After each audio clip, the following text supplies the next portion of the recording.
ചോദിച്ചാൽ അപ്പം നമ്മളിന്ന് ചെറിയൊരു കുട്ടി ബ്ലോഗ് തന്നെയാണ്.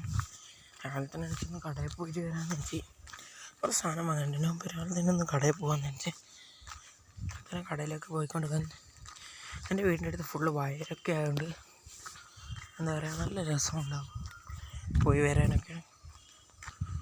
അപ്പോൾ സാധനം വാങ്ങാൻ വേണ്ടി രാവിലെ തന്നെ നമ്മൾ വെച്ചിട്ടായിരുന്നു രാവിലെ തന്നെ പോയിട്ട് സാധനം വാങ്ങിയിട്ട് വന്നപ്പോൾ അങ്ങനെ പൈസ എടുത്ത് സാധനം വാങ്ങാൻ വേണ്ടി പോകുന്ന പോക്കാണത്. കണ്ടോ വയലുണ്ടോ, എന്ത് രസമല്ലേ സൂര്യൻ വയലിൽ ഇങ്ങനെ പോകാൻ തന്നെ. വയലുണ്ട് നൈസല്ലേ, ഇവിടെ നിന്നൊക്കെ നല്ല രസമാണ് കേട്ടോ കളിക്കാനൊക്കെ. കടയിലെത്താറായിട്ടുണ്ട്. ഭയങ്കര പ്രത്യേക വൈബാണ്. പക്ഷേ അവിടെ ഇപ്പോൾ ഒരാളില്ല. പണിക്കുന്ന ആൾക്കാർ രാവിലെ തന്നെ 6,000 അധികമൊന്നും ഉണ്ടാവില്ല. പക്ഷേ ഫുള്ള് വീടാണ് കേട്ടോ. ഇപ്പുറം കണ്ടോ, ഇപ്പുറം ഫുള്ള് വീട്. ചെമ്പോത്തൊക്കെ ഉണ്ട് ഇവിടെ. അതുപോലെ രാവിലെ വൈകുന്നേരം സൂര്യനെ കാണാൻ നല്ല രസമാണ് കേട്ടോ.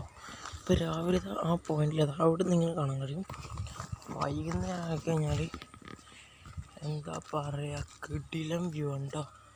ഇവിടെ നിന്ന് ആ പോയിന്റ് ഉണ്ടോ, ആ പോയിന്റ് അവിടെയാണ് വൈകുന്നേരം ആകുമ്പോൾ സൂര്യനെ കാണാൻ കഴിയുക. ഭയങ്കര ലുക്കിലേക്കാണ്, എന്താ പറയുക, കിടിലാണ് കേട്ടോ.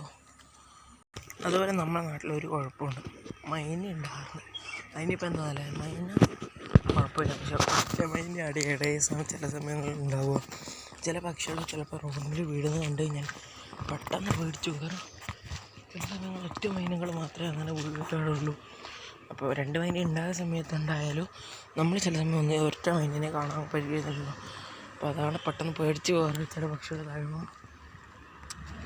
ഞാൻ പറഞ്ഞത് ഇപ്പോൾ റോഡിനാണെങ്കിൽ വലിയ രീതിക്ക് വണ്ടികളൊന്നുമില്ല. കുറച്ച് കഴിയുമ്പോഴാണ് വണ്ടിയൊക്കെ വരാൻ പോകുന്നത്. വെറും 2-3 വണ്ടികൾ മാത്രമേ ഉണ്ടാകാറുള്ളൂ. ഇപ്പോൾ ഇത്രയേ ഉള്ളൂ. കുറച്ച് കഴിയുമ്പോഴാണ് വണ്ടികളൊക്കെ വരാൻ.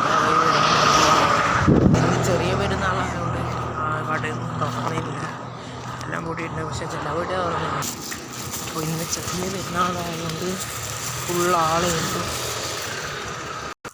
അങ്ങനെ കടയിൽ പോയി സാധനം വാങ്ങി തിരിച്ചു തരായിരുന്നു. അപ്പോൾ കയ്യിലൊരു 5 രൂപയായിരുന്നു ബാക്കിയുണ്ടായിരുന്നു. ആ 5 രൂപയാണ് എൻ്റെ കയ്യിൽ നിന്ന് വീണും പോയി. പക്ഷെ വീണ സ്ഥലം പുല്ലിലായതുകൊണ്ട് ആരും കണ്ടിട്ടുമില്ല, ആരും എടുക്കുകയില്ല. ഇനി അങ്ങനെ അത് വയക്കുകയാണെങ്കിൽ മാത്രമേ അത് ലഭിക്കൂ, അല്ലെങ്കിൽ അത് പോയി. അയ്യോ. അപ്പോൾ ഇന്നത്തെ വ്ളോഗ് ഇത്രയേ ഉള്ളൂ. അപ്പോൾ ബൈ ബൈ.